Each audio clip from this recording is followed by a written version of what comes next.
Good morning, everyone. Welcome back. After yesterday's nice and broad introduction from Richard, today Chris will take us deep inside the goings of the microscope and speak about physics and optics. Thank you, Shores. All right, so I thought I would spend today talking about hardware. I sort of, have a background in engineering, so hardware is sort of near and dear to my heart. So I thought we'd delve into some of the important aspects of hardware. So I found these sort of brochures from old electron microscopes kind of fun. Back in the 40s and 50s, mainly in the 50s, which is what these are from, there were lots of microscope companies that would actually sell you fairly reasonably priced, quite simple electron microscopes, and they, were advertising them for use in all sorts of laboratory environments. And certainly, nearly every hospital, certainly every pathology department had a simple electron microscope in the laboratory for doing diagnoses. And so somehow we've gone from that era to this era, where for the price of maybe 1 or 2 single-family homes in Cambridge, you can now have a microscope that will collect enormous amounts of data that costs an extraordinary amount of money to store and process, and eventually produces beautiful electron scattering density maps, which we can then build atomic models into. So I thought I'd try and go into a little bit of both the history and the detail of the innovation that got us from here to there. And also talk about the most important improvements that really underlie the field. And also what you need to know about what's inside of this box in order to make sure that you get good data even today. Okay, so this is what it looks like if you take the cover off the box. It seems rather complicated, but I don't want you to be intimidated by it. It's actually not as complicated as you might think. And I'm going today, the title was Physics and Optics. Well, physics is a nice title to have because it basically means anything. So I can talk about anything under that title. But optics, that's a bit more specific. So today I'm going to try and cover some of the important concepts in optics at a fairly high level. But the ones that really sort of will get you the most mileage on understanding how you're doing your alignments and also how you're using your instrument. So we're going to work our way through the column. And in fact, I'm actually going to, so this is an electron microscope. This is a cross-section through the column with the main elements highlighted. And then this is an optical ray diagram, which I'm going to use a lot in this lecture. And I'll talk more in detail about these in a minute. But basically, we're going to work our way through various pieces of the microscope here and hopefully give you a better understanding of the things that underlie how this thing works. Right, so I'm actually going to start at the bottom because this is the resolution revolution, and the most important thing that's changed recently is the bit at the bottom. This is beginning to be old hat these days, but I still think it's so terribly important that it's worth thinking about the technological development here. Silver was the original direct electron detector, right? The electrons go directly into the silver emulsion. They break bonds, and that means that pieces of the silver can be dissolved where they've not been exposed, and the ones that have been exposed remain. And I have a few examples here which relate to some of the images that Richard showed yesterday. So this is one of John Finch's original tomato bushy stump virus micrographs. Now, all of this stuff you guys will be able to come and see afterwards. I ask that you not handle it too much because a lot of these things are one of a kind and original. So, and I'm under sort of a great debt to the people who loaned them to me for this lecture. But anyway, this is from 1968, and you'll see that it's actually on a glass plate, right? And this is why we call micrographs plates, right? Because they really did used to be on glass. And you can very easily see the virus particles here. Maybe even those in the front row can see them from here. And in this negative stained specimen. And then another one here, which was kindly loaned to me by Tony, is of hepatitis B particles. This is one of Bettina's images from 1996, which led to the first sub-nanometer resolution structure in cryo. You'll be able to very easily see that the contrast is much less in a negative like this, but you can still make out the particles, and of course you can use this to determine the structure.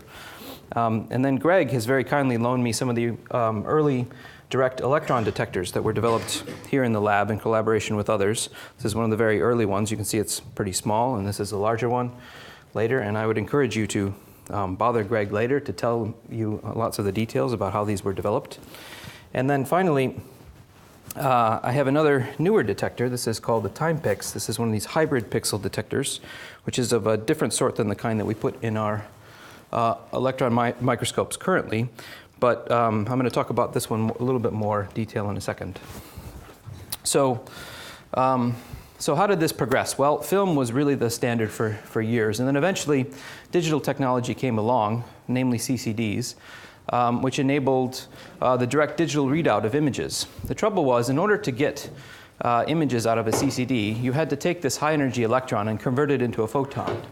That's done usually in a scintillator or in a phosphor, and then that photon is then coupled through a fiber array into the CCD. And this process actually involves an awful lot of loss. And by converting electrons into photons and then back into electron hole pairs here, again in the CCD array, you reduce both the efficiency of the detector and you introduce other sources of noise that weren't originally present in the original beam of electrons. And so these turned out to not be that useful for biology, where we are extremely limited by radiation damage. But a new technology came along, which is called CMOS. Like many acronyms in science, it has a sort of removed meaning from what we actually use it for. These days it's almost just a label, but it does actually stand for the process that was used to create the chip here, complementary metal oxide semiconductor, and this is the same process that's used to make the chips in your phones or in your computers and everything else. But the basic idea is this: instead of putting the electron into something that converts it into photons, you put the electron directly into the chip so that it deposits its energy and creates electron hole pairs, which are then collected into the individual electronics associated with each pixel. And that readout then becomes the signal in the imager. When we say detectors are back-thinned, this is what we're talking about. So back-thinning means that you've taken the detector and removed this substrate layer underneath in order to reduce this effect here that you saw, which is called backscattering. So if an electron comes in through this pixel, excites it up, this pixel becomes, say, a 1, right? So that you had some signal here. But then it comes along and actually all the way back here and excites up this pixel, and this one also gets activated. You can imagine that this is a problem, right? Because now you have an electron which actually landed here, ends up activating this pixel and this pixel. And that turns out to be a form of noise. And this is what reduces the quantum efficiency of these detectors and also their resolution. So back-thinning these actually has a very significant effect and in stopping this from happening, because once the electron gets through, it keeps going down the column and is basically gone, right? And so the modern direct detectors, like this Falcon shown here, which was in one of our instruments, are extremely thin. They're no thicker than, say, a piece of paper. And this is the 6x6 area detector. And so the electrons come in from the top of this detector, zoom right through the layer of silicon and all the electronics, and exit the other side. And we don't want them to come back at all. We want single scattering events, which then lead to single pixel activations. Okay, so I thought rather than drone on about this forever, I thought we'd actually do this in real time. So we talk about electron detection and counting and integration, but I thought I'd actually show you how this works with a real detector. So that's this detector that Wazi was kind enough to loan me for this demo. So if I switch to a second computer here, so I have this little detector. And like many of the detectors that are actually used, including the K2 and others, high-energy detectors can be used to detect all sorts of different particles, not just electrons or photons. And in fact, the K2 was originally designed to detect photons, not electrons. And they just discovered that it actually turned out to be a very good electron detector as well. So in much the same way, this little detector, which was developed by a consortium of people, it's a 256 by 256 pixel detector. And I have it attached here so we can try imaging on it in real time. So if I start this up, so it is running. And you see, every once in a while, you'll see a little blip there. But just to convince you that this thing really is working, I have a small source here. This happens to be Americium-241.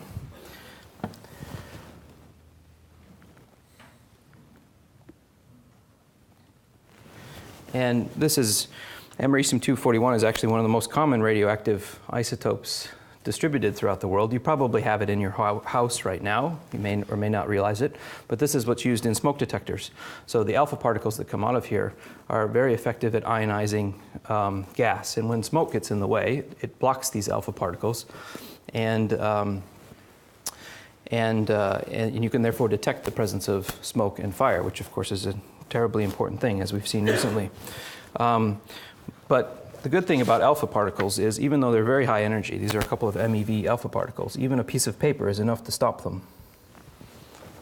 So now you see what we're left with is gamma radiation, these sort of secondary, much less probable events that come out of americium.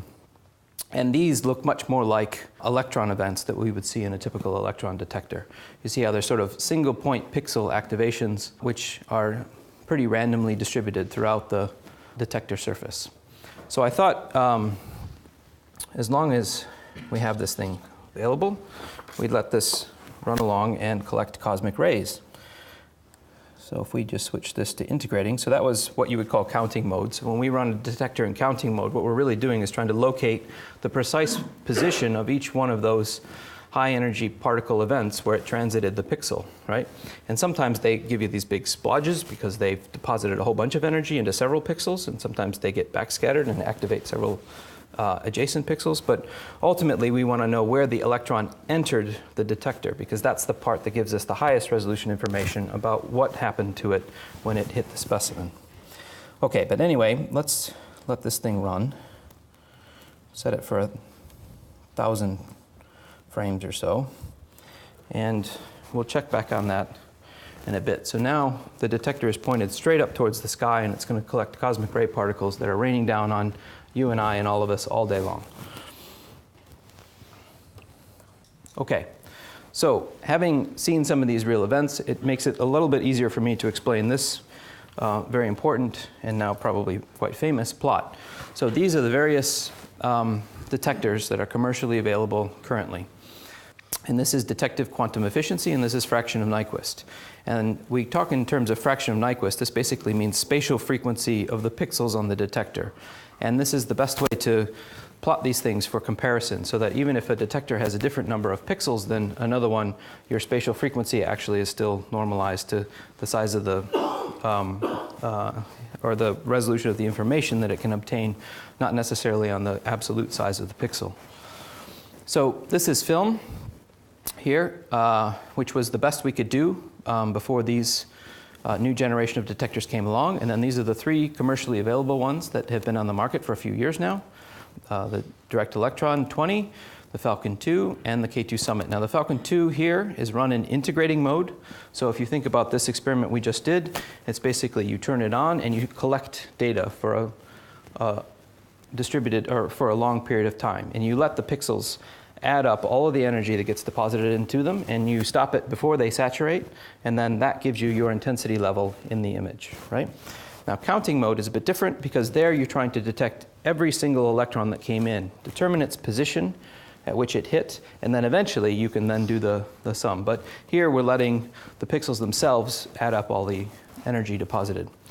And that turns out to be quite a bit different, because if you count the individual electrons, you do much better, particularly at low spatial frequencies.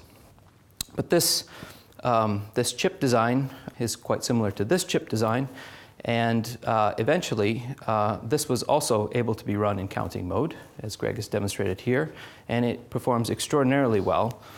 Its disadvantage is the fact that it runs slower than this one. So this one runs at 400 frames per second. This one runs at about 40 frames per second.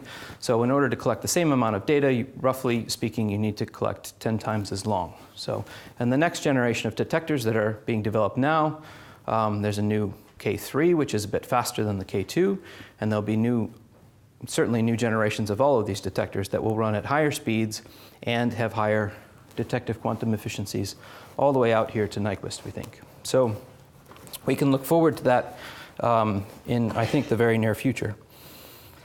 So that was the bottom. Let's go back to the top. So really, this is still just a microscope, right?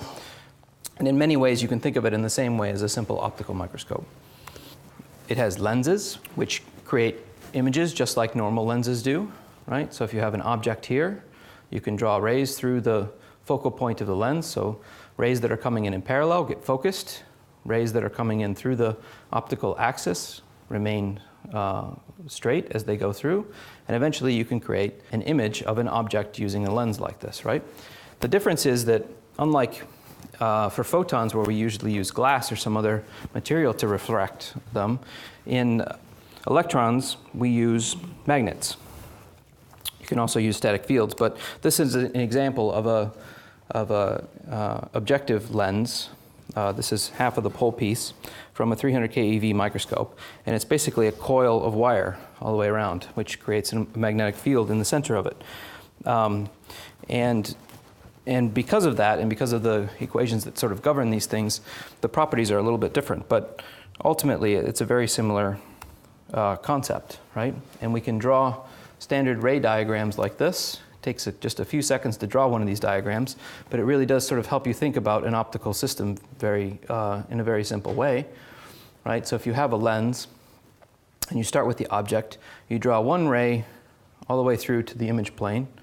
Then you take a parallel ray and then draw a second one through the focal plane, right? This is the focal plane of the lens. And in a few seconds, you can basically get a good idea of how your lens is going to behave in a particular situation. And these are just a few concepts, words, as it were. You know, Richard said we only need 13 words to become an expert on something. I think it may take a few more than that, but ultimately, a lot of this stuff is actually vocabulary. And if you understand the vocabulary of classical light microscopes, you can understand most of electron microscopes as well. The one thing I want to point out is that the most important factor for us is scattering, right? So in light microscopy, often we use absorption or as well phase contrast, but scattering is the concept we really think about the most in electron microscopy. Right, so what does scattering cause? Well, it causes all kinds of things to happen in the specimen. When a high energy electron comes in, you get lots of things that come out. But the things that we care the most about, because these are what we use for forming phase contrast images, are the elastically scattered electrons. So these are ones that didn't lose any energy, but did change their trajectory, and the direct beam. And by interfering these two with each other, with a phase shift between them, we can generate contrast. And that's the primary imaging mechanism that we use for all of our cryo-EM. Right. You can do simple calculations to sort of get ideas of how things are going. And I'm going to give you one simple one right now. And I'm going to let you do this during the lecture, and I'll ask you again at the end. So if I have an electron beam that has 1 nanoamp of current in it, and it's traveling, and the electrons themselves have 300 keV of energy, how many electrons are in the column at any one time, given the column is, say, 2 meters long, right? And those of you who already know the answer to this, it's fine. I can tell you're smiling already, but I think it's actually worth thinking about this a little bit to understand sort of what's going on in the microscope. And I'm going to point out a few words because they get misused a lot while I'm here. Volts versus electron volts. Volts is a measure of electrical potential, right? It's a unit of electrical potential, whereas an electron volt is a measurement of energy. They're not the same thing. So if you want to talk about the energy of an electron, you should use electron volts. If you want to talk about the power supply or the transformer, then you use volts, right? And, dose and flux, these are really abused. I mean, ultimately, you can't be too pedantic about these things. We use these terms casually in conversation, and that's fine. But when it comes to writing a paper, you should really sort of get these things right, I think, right? So dose has units of energy per unit volume. So when we talk about the dose that's given to a specimen, that's really how much energy was deposited in the specimen. It's not the number of electrons per unit area. The number of electrons per unit area is the fluence, right? And the number of electrons per unit area per unit time is the flux. So these are sort of the strict definitions that you would want to use if you want to be a bit more pedantic about it. But it's worth understanding the differences because there are differences between these two. For example, if you have a flux of 100 keV electrons, that's going through your specimen, they're going to do quite a bit more damage than a flux of 300 keV electrons. And that has to do with their scattering cross-sections and how much energy they actually deposit when they scatter off of the molecules in the specimen. So just be aware of those. And then finally, this one, especially for the crystallographers, the density maps that we calculate when we take these projection images are not electron densities. They're not electron densities because the electrons also scatter off of the nuclei, right? And so you have to take the entire atomic potential into account, the Coulomb field that the electron sees as it goes through the atom, in order to get to actually produce an electron scattering density map. So while in X-rays it's a very good approximation to say that the photons only scatter off of the electrons, that's not true in EM. And so it's a good idea not to use this word when you're talking about your density maps. Okay, limitations. This is really, I mean, this is basically very obvious. I think damage is really the thing that governs this whole field. If you put a hunk of metal in an electron microscope, you can image it for as long as you like, effectively. There are forms of damage, but they're so extremely low that you can give doses that are many, many orders of magnitude higher than we can tolerate. And so ultimately, this sort of governs everything we do in electron microscopy, and has also governed the development of hardware and technology throughout the progress of the field. Electron lenses are terrible. I'll give an example of that in a minute, and they're actually quite hard to make, much harder than glass lenses. And we have to record, because of these things, we have to record lots of noisy images and lots of data. And charging, which is a phenomenon I'm not going to talk about much today, but because our samples are not very conductive, they charge up and they end up acting like lenses, and this distorts our images as well. And samples must be very thin and are very fragile, and they move around in the beam, and they're often quite difficult to make, as many of you surely know. And finally, these microscopes are expensive. Right. So let's talk about where we get electrons from, the sources. So the way I like to think about electron sources is this. Electrons are everywhere. We're touching them all the time. They're in all the materials we're surrounded by, right? They're in all atoms. And they're especially easy to get out of metals, because in metals, the electrons are actually very loosely bound to their individual atoms. So you can think of a metal as like a bucket full of electrons that's sloshing around, and it has some sidewalls on it, so the electrons don't slosh over the side, so they don't just fall out onto the table usually. So this is the sidewall. We call this the work function. This is nothing more than how much energy it takes to pull one of these electrons out of the bucket and into space, into vacuum in this case, our electron microscope. And there are different ways to do it, and I have a few examples here which you can look at later. But this is actually an electron gun. This is a thermionic gun which has a filament mounted in it. I shouldn't really be holding this with my hands, but it's already dirty, so Christos will hopefully forgive me. And inside here is mounted a filament, and I have a series of different filaments here, which I'm going to talk about briefly in a second.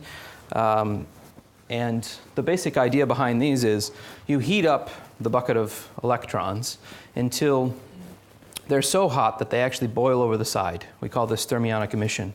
So there's a certain number of electrons that will have sufficient energy to just come right out of the side of the bucket of electrons. And that's how the classical thermal emission sources all work. And then there's an electric field just outside of there, which then takes that beam of electrons and pulls it along the source. Looks something like this. So that little metal cup there is this shield here. The tip is mounted right at the edge of a tiny little pinhole at the end, which you'll be able to see later if you take a look. And that beam of electrons that's being boiled off the tip then gets concentrated into a point here inside the gun, and then this becomes the source, right? And then this is what we then use as a source of electrons, which then goes down into the rest of the column. So the important concepts we think about there is that this is actually a lens that it starts out at. The anode plate is the part of the electron microscope that thing sits in, which actually guides where the beam is going to come down in the column. And you can think about the dimensions of the tip. These are very fine filaments, but you can see them with your eye, so they're not actually that fine, right? They're sort of sub-millimeter sort of length scales. So they're fairly easy to make, and they're fairly inexpensive.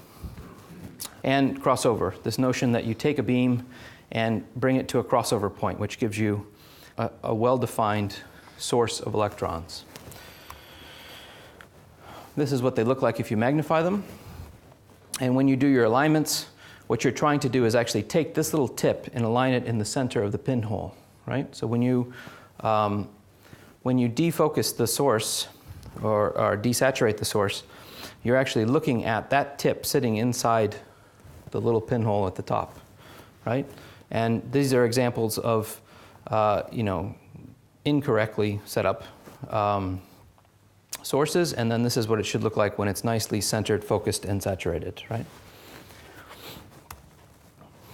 So where do we go from there? Well, the next step in technological development, I'm skipping one, which is shown here, which is Lab 6 tip, lanthanum hexaboride. So basically, you can take the tungsten filament, and instead of using tungsten itself as the bucket, you can put something that has a slightly lower sidewall on it.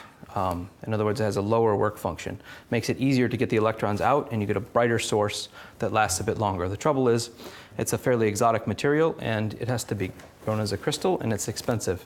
So we generally don't use them, but it does improve the brightness. What we do instead is go straight to this, which is a tungsten tip that's now been sharpened and coated with the material to reduce its work function, but is extremely sharp, right? So there's an electrochemical etching process that allows you to make a very, very sharp tip here, now much, much smaller than the tungsten wire itself. And that allows you to concentrate an electric field right at the apex and pull the electrons right off of the tip without having to heat them up so much. So if you don't heat it up at all, we call that a cold FEG. That means that the wire is basically at room temperature and you pull the electrons directly off. But it turns out that for stability purposes, this is slightly less reliable than actually heating them up a little bit. And the reason for that is that because that tip is so sharp, the electrons end up coming off of only the last few atoms of the apex of the tip. And so if even a single gas molecule sits down on there, it actually changes the energy required to pull the electron off. And that can lead to instabilities in the current because it's exponentially dependent on that work function. And so what we do instead is we actually heat up the tip so that it's constantly kicking off all of the excess gas molecules inside the gun. And that leads to a more stable emission current, even if it is slightly less bright than we would get with, say, a cold FEG. And so there's a trade-off there, and you can make that trade-off in either direction you want. But ultimately, we have sort of an optimal for the work we use, which is a compromise between a cold FEG and sort of semi-thermionic emission. And these are just some data on how these work, or some information about these, which you can look at later. The main one I would point out is this: the vacuum requirements for a FEG are much, much higher, orders of magnitude, than what is required for the other types of sources. And this is what drives their cost, actually. Okay, let's keep going down the column here. Condenser. So we have a beam of electrons. Now, how do we get it onto the specimen? So I'll go very quickly through a little bit of lens optics here. I'm not going to review E&M for you, but basically there's two ways to move electrons around. You can use an electric field or you can use a magnetic field. And as I said before, for most things in electron microscopes, we use magnetic fields. And the reason for this is actually that you can actually make electrostatic lenses, and there are lots of instruments that do use these, but the focal lengths and the voltages required for electrons that are of sort of 300 kilovolt range are much less practical and difficult to make and less stable than magnetic lenses, because it's much easier to concentrate a high magnetic field in the center of one of these coils like that, and therefore focus the electrons with a fairly short focal length. So it's just much more practical to use lenses like this, even though lenses like this are also used in many other types of charged particle instruments. So the condenser is basically just taking those electrons that came out of the gun and refocusing them down onto the specimen. Before I go too much further, I'm going to mention the concept of apertures, right? So ultimately, apertures are used to limit the angle of the rays, in this case electrons, that are going through a particular lens. And the most important one that there are two that we talk about the most in an electron microscope. One is the condenser lens aperture, which limits the angle of rays coming through the condenser lens and ultimately the angle of the electrons that is then focused down onto the specimen, and the objective aperture, and I'll come to that one in a bit. Right, most TEMs have two lenses and one aperture. This means that in order to get the most parallel beam you can, because really what we want is a fully parallel beam on the specimen, you want to use a small condenser aperture and a highly demagnified source. By demagnified, what I mean is you use the gun lens to actually demagnify, or the first condenser lens, rather, to demagnify the source. So instead of a source, say, being a foot away from you, you can see a point, right? But and you can easily see my finger. But if I were to put my finger a kilometer away, it would look like absolutely a single point source. And what that means is you get better spatial coherence for free. The cost, though, is that by demagnifying that source, you get much less electrons coming through. So your beam current is going to go way down, and it may take you much longer to actually collect images at the same fluence. And so that's really the trade-off that you make when you're setting up the condenser system, is how coherent and parallel do you want your beam to be versus how much current do you need to have for your exposures, right? And the Cryos has the advantage of having 3 condenser lenses, which means you can actually make the beam very parallel, but without needing to make that compromise. And that's actually a significant advantage to a 3-lens condenser system. Right, another very important concept to understand is shift and tilt. So I'm not going to go through all these alignments. Actually, Christos is going to show you in detail how these really work, but I'm just going to talk about the concept. So shift and tilt. So shift is basically if you take a beam of electrons and put it in the plane of an optical element that allows you to push it back and forth. If it's a crossover point that's in that plane, then actually you're just going to shift the position of the beam, right? Whereas if you put the crossover point far away from that, you're actually going to change the tilt of the beam, right? So this is the idea of shift and tilt. If you have a crossover point that you're moving back and forth, this actually shifts the position of the beam without changing the overall tilt of the axis. Whereas if you're doing the opposite of that, so you're changing the beam when it's far away from the crossover point, then you're actually going to change the tilt of the electrons that end up focused down into that crossover. And this concept, it's a bit hard to wrap your head around at first, but eventually it's really important to get it. And these two are always interdependent on each other, because ultimately none of the crossover points are exactly in the plane of the scan coil so that it can be perfectly shift or perfectly tilt. So usually you have to go back and forth between the two, and there's some optimization that goes on. Right. We're halfway there. The objective lens. Before I get to the lens, since really, although the sample holder is inside the objective lens, the objective lens is really taking an image of the specimen. I thought I'd talk about sample holders a bit. And this is really, I think, interesting, because this is where a lot of development has gone on over the years.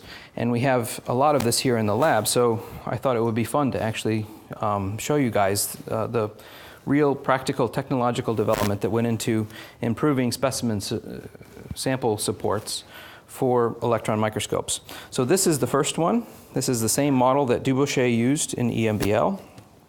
It's produced by Philips. You can see there's a foam insulating rod here. Inside of this is a copper bar that goes down to the grid, and you fill this with liquid nitrogen, and it has a temperature control circuit here. But and ultimately this allows you to go down to quite low temperatures. The problem with this is that it moved, right? It had both vibration and drift. And vibration and drift are killers if you're trying to do atomic resolution imaging.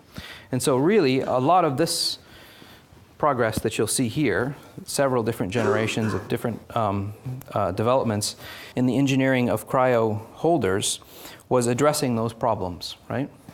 And this is a fun one. This is one that Richard did, and it was built in our workshop here. And I've taken it to bits so you can actually see the insides and the parts that are important. But ultimately, the key was to be able to get both the vibration and the overall movement within a particular image to be less than, say, 2 or 3 angstroms. Because if it was more than that, then you'd be blurring out all that high-resolution information. And so that's what a lot of these were about. And then there's also the sort of practical everyday use. How easy is it to get a grid in? How easy is it to smash a grid? And sort of the associated aspects of practically handling things. And so this is one prototype. This was a second generation prototype, and eventually it turned into a commercial instrument, which was produced by Oxford Instruments, and you can see those here. And then at the same time, roughly, Nigel also worked on developing a specimen support holder that would improve upon what was available currently, and that's this one. This is the original Gatan cryo holder that Nigel kindly lended me. And eventually that turned into this instrument, which became this instrument, which is the one we use every day. And now finally, another company has entered and started trying to improve things even a bit more and make things easier to use, and this is a Ficioni example. So you can see over a period of several decades, these, the real problem that was of interest to cryo-electron microscopy was not necessarily optical lenses. I mean, material scientists spent an extraordinary amount of time working on the optics systems because these were the things that limited atomic resolution imaging in material science. But it was really the specimen supports, the sample stages, the detectors that really had a much stronger impact on, or let's put it this way, it was really the limiting factor in biology, and so that's the problem that people focused on, and that's why they worked on those. And ultimately, a lot of the developments here end up going over there, and a lot of the developments from there come over here. And there's an interplay between these two. And we take advantage of things that were developed in material science and physics, like field emission sources, because they are useful to us, but there are some things that aren't as useful to us. And so really, the technology is driven by the needs of the problems that you're trying to address. And sometimes it can sort of go the other way, but in general, you've got to stay focused on the problems that are really limiting you, and that's sort of the key thing, I think, in this field. All right, so where does the sample rod go? It goes in here. So this is a column that's been split in half. This is actually the objective lens pole piece. So that coil of wire there would be embedded inside here, and there's another one below it. And the sample rod goes right in the middle of those. If you can see it on there. This is the Polaris, so it's a slightly different configuration. That's a cross-section through the lens. So the reason I have this lens sitting here on the table is because all of these lenses need to be water-cooled, and probably the least reliable part of all these microscopes is the cooling systems. These are the things that are most likely to leak and to fail and ultimately to lead to downtime on the instruments. And that one there catastrophically failed, the cooling water system, which is why I then cut it in half and have it as a paperweight. But it's worth being aware that the temperature stability of these currents is actually quite important, because if the current in here is varying significantly, then the strength of this lens is varying significantly. And that was another technological piece that was critical to get right in order to have very stable high-resolution lenses. Right. So this is the classic description of phase contrast. I'm not going to talk about this much at all, because it's going to be covered in other lectures, but basically we take what is approximately a plane wave, which is the incident electron wave. It gets scattered by some atomic Coulomb potential. This scattered potential then is shifted relative to the unscattered wave. That can be done by a phase plate, or it can also be done by the objective lens defocus. And those two waves interfere with each other, and eventually that interference pattern is detected by the detector, giving us our image in the end. And I say the objective lens is bad. Well, how bad is it? It's really bad, actually. So if you compare lambda for lambda, the objective lens of an electron microscope is roughly as good as a wine glass is at taking a picture of my dog. the aberrations really are of that caliber. And so to get around this problem, first we have to have a theory of how these aberrations actually work and how much they matter. And then the main thing that we do really to get around this is to use apertures. We stop down the solid angle subtended by the lens, and the lens looks better and better as we do that. And because we work at such very high energies, the wavelengths are very, very short, so we can get away with that and not run into diffraction effects that affect normal photon optics. Right, so I told you we needed a theory, so here it is. This is one way to describe the wave function shift caused by an objective lens. This is a Taylor series expansion of the aberration constant. So each one of these terms is basically an aberration constant, and it goes out to higher and higher order. Higher and higher order means higher and higher resolution.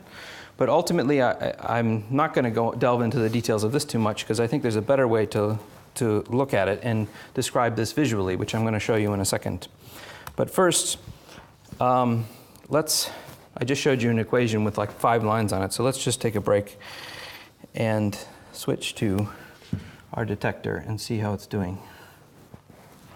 So there it is.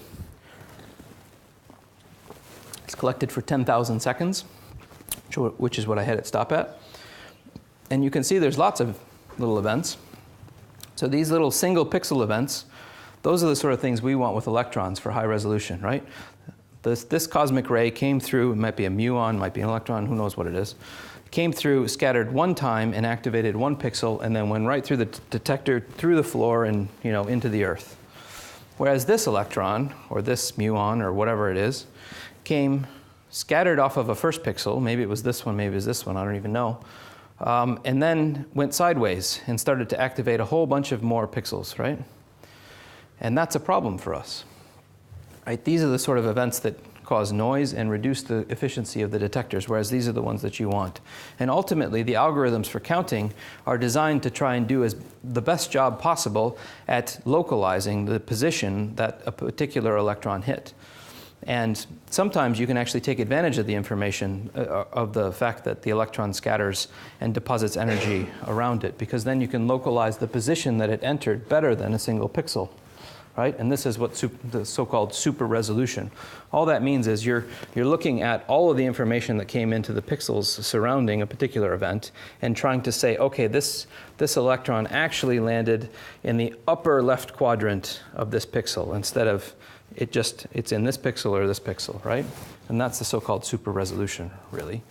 But that's entirely dependent on how well you can discriminate the position that these particular electrons hit and how well how good your algorithm is at figuring out from these trajectories and this information where the electron actually entered the top of the detector. Okay, so let's start another experiment. And I'm going to have you guys predict what's going to happen. So I'm going to take this detector now, and I'm going to put it on its side. So you've seen this pattern. Any guesses how it's going to be different? I'm going to start this now. Hopefully it'll be done by the end of the lecture. More streaks. More streaks. It's a good prediction. And if I tell you one more piece of information, that side of the detector is here. This side. Can you tell me the direction it would be? That way. All right, well, I didn't plan that. We'll see in a minute. Okay. Back to equations. Let's look at visual equations. So the way I like to think about aberrations in my head in optical systems is using this. These are called Zernike polynomials. This is an orthogonal basis set which describes in 2 dimensions, which you can use to describe in 2 dimensions, the phase shift that any particular wave goes through as it goes through a particular system like a lens. And there's a Zernike transform, much like there's a Fourier transform.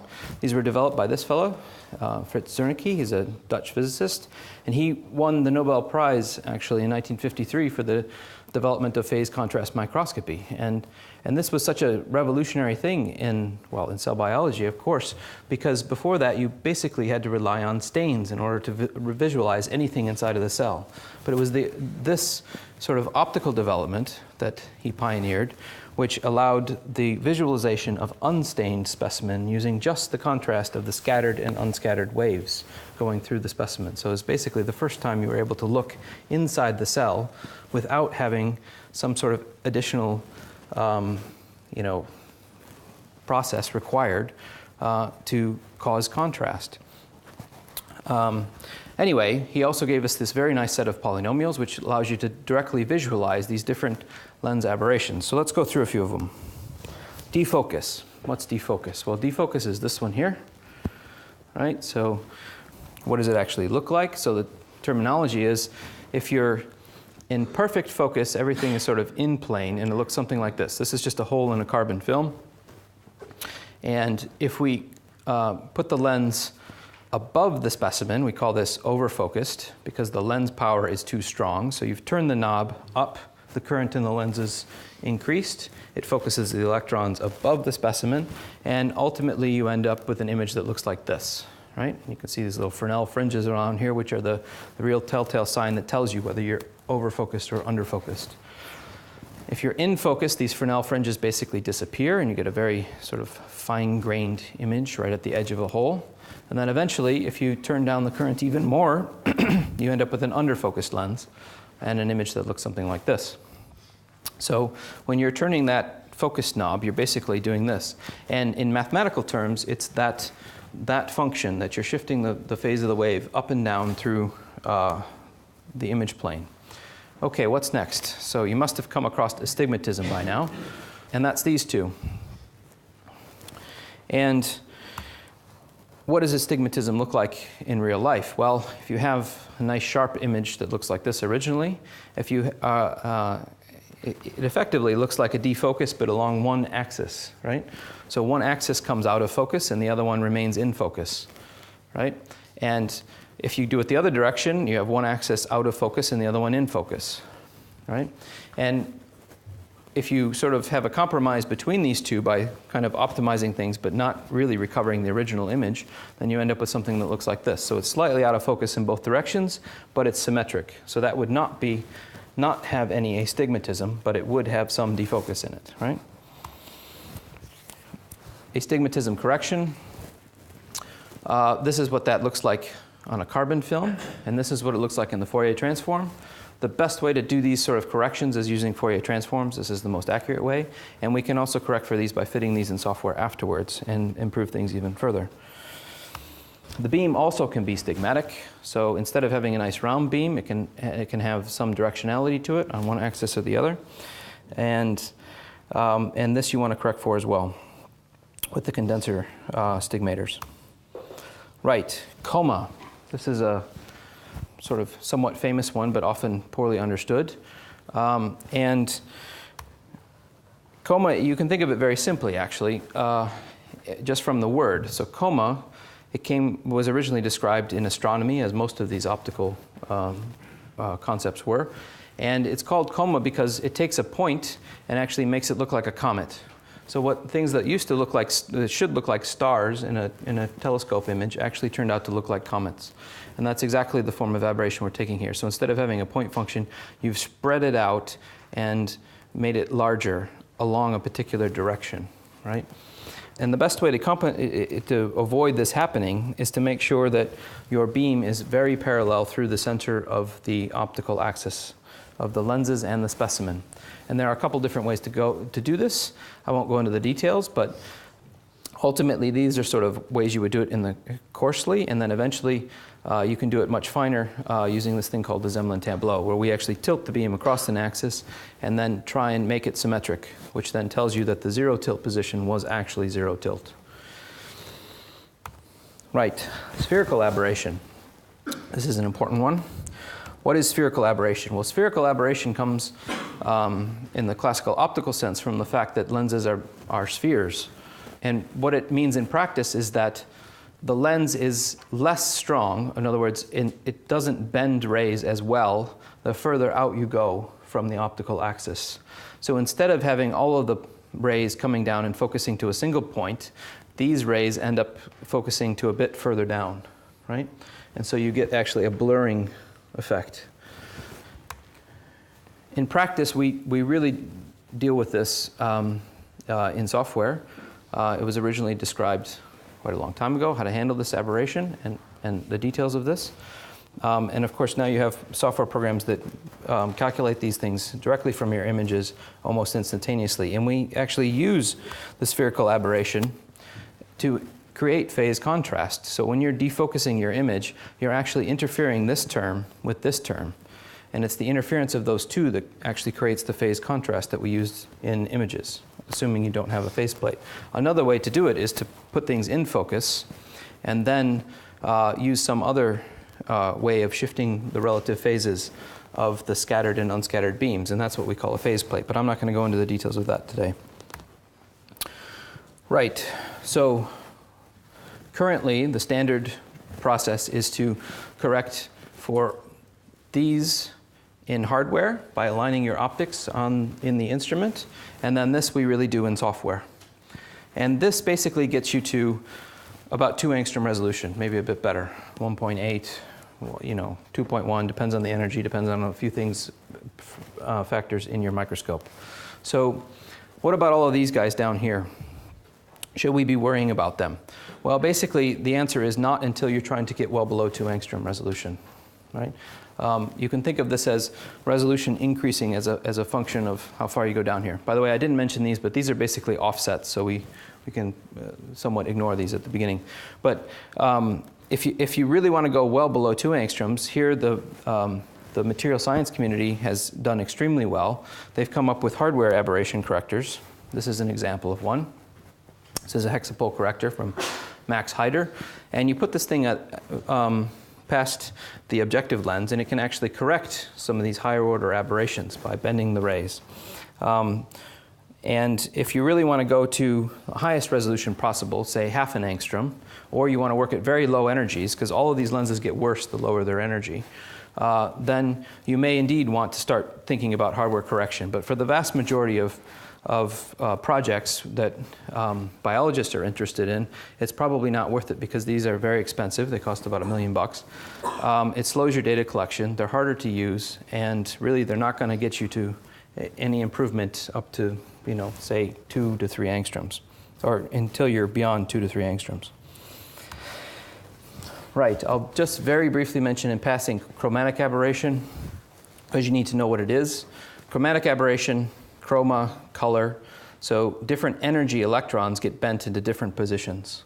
And because the energy of the electrons that comes off of the metal source has a distribution in it, that means that it has a range of energies. And if they are not focused to the same point in the lens, then you'll get a blurring function as well. And you can see this from your cell phone images. You see these sort of purple fringes when you take pictures of trees and things. That's chromatic aberration in an optical lens. It's extremely common. But electron lenses have the same problem. Right, so projection system, we're getting there. Oh, sorry, objective aperture. So the only thing I'm going to tell you about the objective aperture that I haven't told you already is that it ultimately acts as a filter, right? By clipping off these rays at a particular angle, you're actually clipping off the spatial frequencies of information that are being passed through the lens. So you put your objective lens in, this is a diffraction image, and it limits the range of spatial frequencies that can then be transmitted through the objective lens system, right? And this is fine to do as long as you know what that spatial frequency is. So in this case, it's say 2 angstroms, because that's 2.3 angstrom reflection ring. But ultimately, you just need to be aware of that, and also be a little bit careful, because this can introduce aberrations into the imaging system that we don't model very well. So you have to be a bit careful about clipping it off, especially too small. Right. I'm just going to fly through this in the interest of time. You can always look back at these a bit later. The projection system, basically we think of these lenses as being perfect because we're using an extremely small entrance aperture. So that means that they act almost as perfect magnification lenses. You do have to be a little bit careful because they can introduce some distortions like pincushion and barrel and things if they're not aligned properly, and this can cause differential magnification along a particular axis. But as long as they're set up properly, they're really not a problem and you don't need to worry about them much. The final thing you can do with your electron before it makes it back down to the detector is filter it. What do we mean by filter it? Well, the energy filter, it's actually an energy spectrometer. You can think of it as a prism. So you can take a magnetic field, in this case that's perpendicular to the board, and since it's the cross product that determines the force, the electrons that come through that field are bent around the corner. And the electrons that are moving fast get bent less, and the electrons that are moving slower get bent more. And because of that, you've actually separated them according to their energy. When you've done that, you can put a slit in this plane that blocks the energy of any electrons that have an energy that's either more or less than the energy of the primary beam. And this allows you to filter away the inelastic electrons, which don't contribute contrast to your images, and keep the elastic electrons, which are really the ones that are giving you the phase contrast that you want. So this is an actual experimental demonstration of that. Sorry, this isn't rendered properly, but so this is just the scattering through a carbon film. This is the primary beam here, and this is without inserting the energy filter slit. So you can see actually the distribution of energies. So this is energy along this axis. And so these have all lost energy in the specimen. These are the so-called inelastic electrons.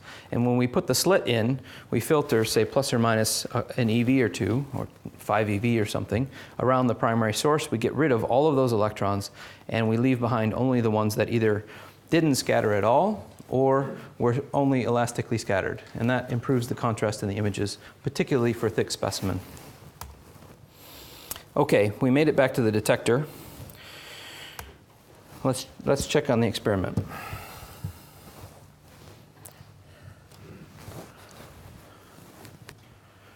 Not bad. It's still running, you can see. But I think you might argue that there's more streaks along this axis. And if we let this run for a longer period of time, I think indeed that would be the case.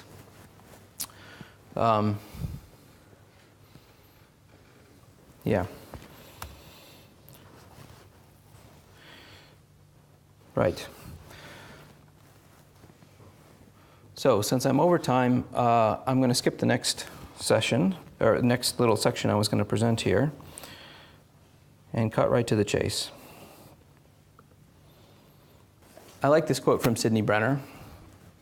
And really, I think it does capture a lot of what's happened in the field. And you know, there's been a revolution by this piece here.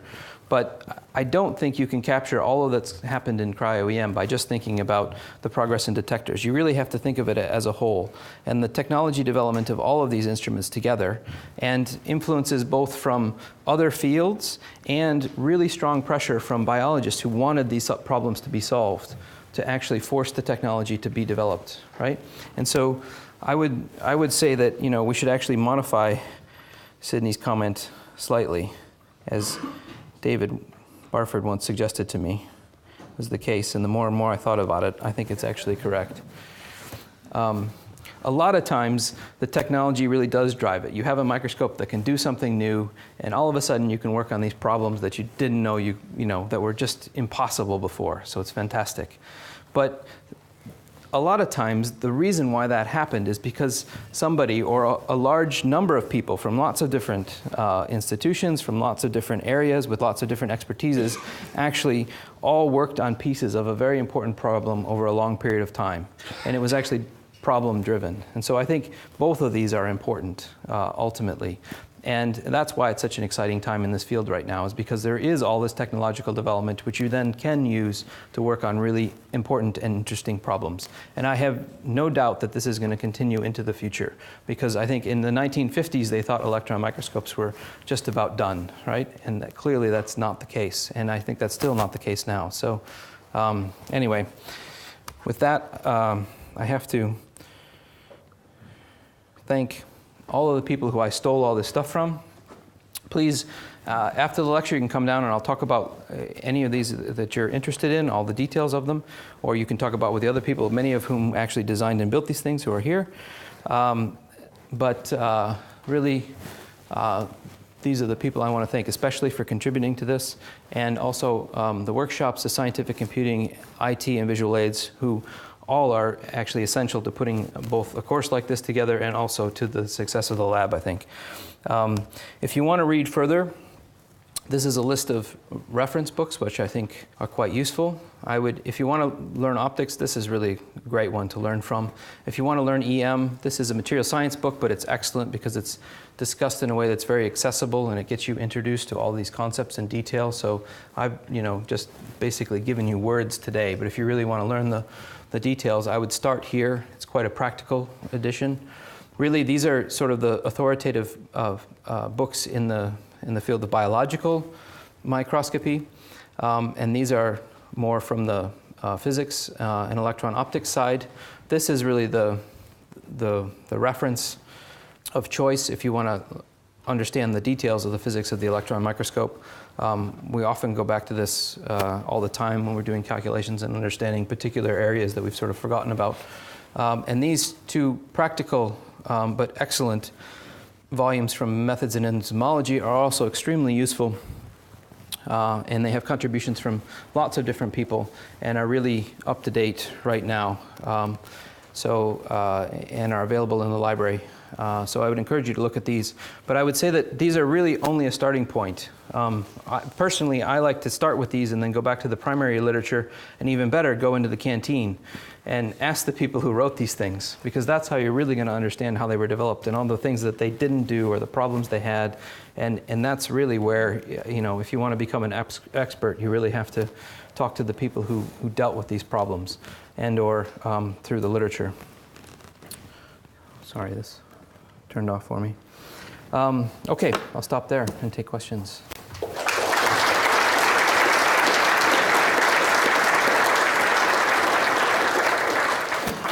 Thank you.